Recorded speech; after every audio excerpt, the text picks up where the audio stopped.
Joining me now with reaction and analysis, and we'll also address Pope Leo's appointment of a new Archbishop of New Orleans and more. Canon lawyer, priest of the Archdiocese of New York, a member of the papal posse, Father Gerald Murray. Father Jerry, thank you for being here.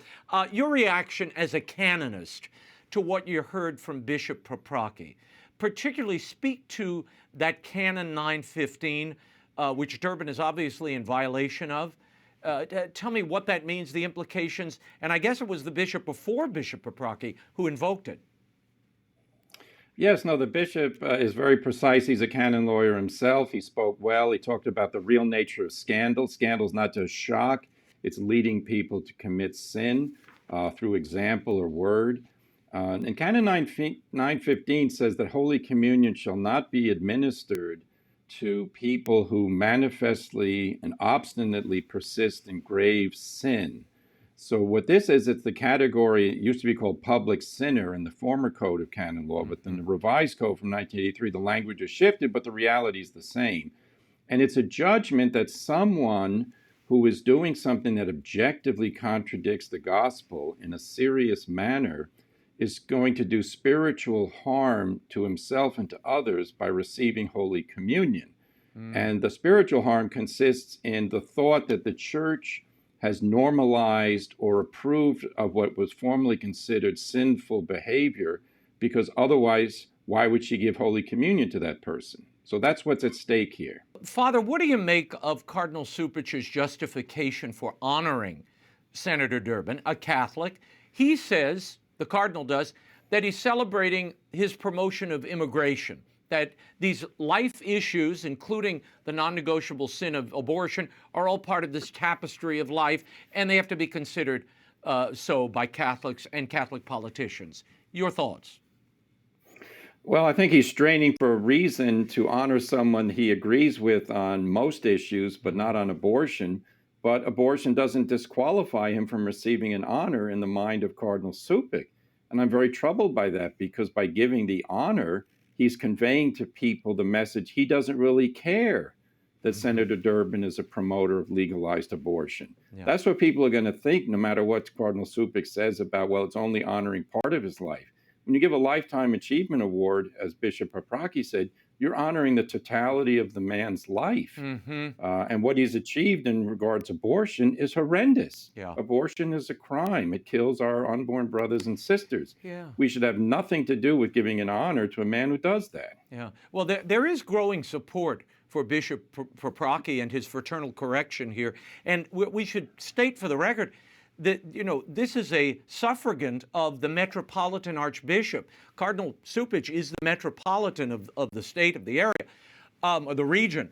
Archbishop Salvatore Cordileone was among the first to come out to support Bishop Paprocki. He said this: I stand in solidarity with Bishop Thomas Paprocki of Springfield in urging Cardinal Cupich to reconsider giving Senator Durbin a Lifetime Achievement Award.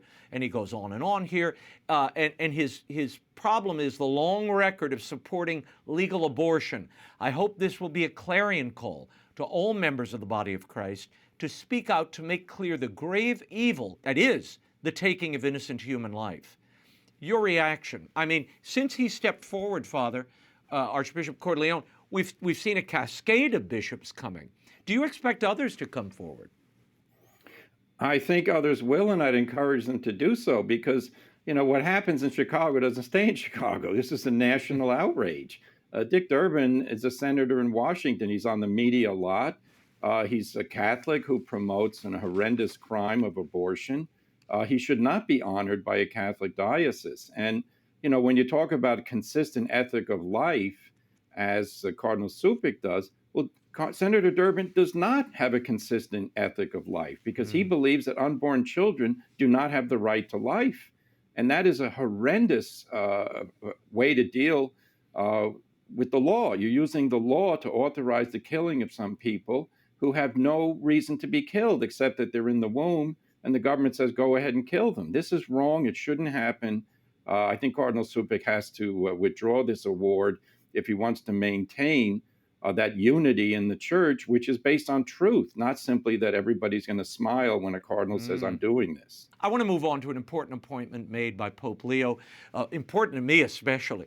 A new coadjutor Archbishop for New Orleans, former Bishop of McCutcheon, James Checchio, will succeed current Archbishop Gregory Aymon. The announcement was made in Washington by the Papal Nuncio in New Orleans. The Archdiocese is facing bankruptcy, costly sex abuse settlements, $230 million in settlements. Checchio, who's a canonist, he holds an MBA, and he'll be assisting Archbishop Aymon, shepherding 500,000 Catholics in southern Louisiana, as well as all the difficulties he's dealing with. Now, Father, Bishop Checchio was rector of the North American College in Rome from 2006 to 2016. You know him. Your thoughts on this appointment, and what do you think he'll be facing in New Orleans? Yes, no, I've known Bishop Checchio for 30 years. I met him when he was Father Checchio, and I was impressed with him then. I'm impressed with him now. He's been an excellent rector of the North American College. He was the Bishop of Metuchen until this new appointment.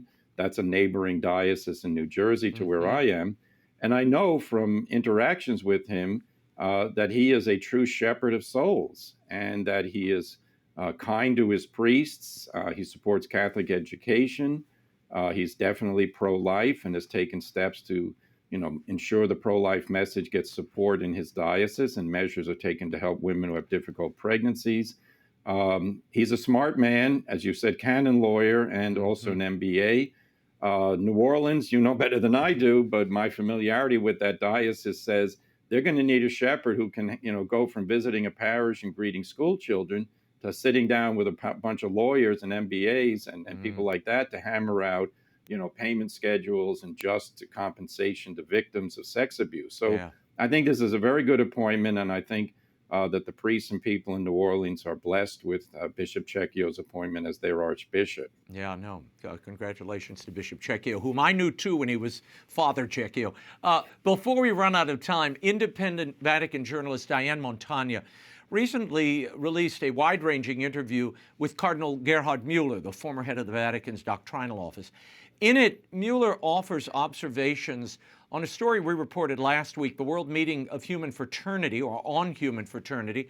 And the event featured a concert. There were pop stars and Jennifer Hudson and John Legend in St. Peter's Square at the foot of the Basilica. Over 3,000 drones were flown over St. Peter's, and they formed the Virgin Mary and Michelangelo's creation of Adam, and even had a large image of Pope Francis. Here's what Cardinal Mueller said about that. He said, "We must avoid any cult of personality, which is a pagan attitude. What message does the projection of Pope Francis's face rather than the face of Jesus Christ send to the world? Even the image of holy popes should never be used in this manner." It was a spectacular display, but your thoughts on Cardinal Mueller's assessment of that image? No, I agree. Cardinal Mueller is a serious person. He's a theologian. He's very knowledgeable about the Holy See and the history of, how the Holy See relates to the world. And by basically inviting an entertainment forum to take over St. Peter's Square, and then they use, I agree, marvelous drone technology, but to have, the face of the deceased pontiff hovering over St. Peter's Basilica, it's eye-catching, but this is not the way we're supposed to look at the Pope, in my opinion. Yeah.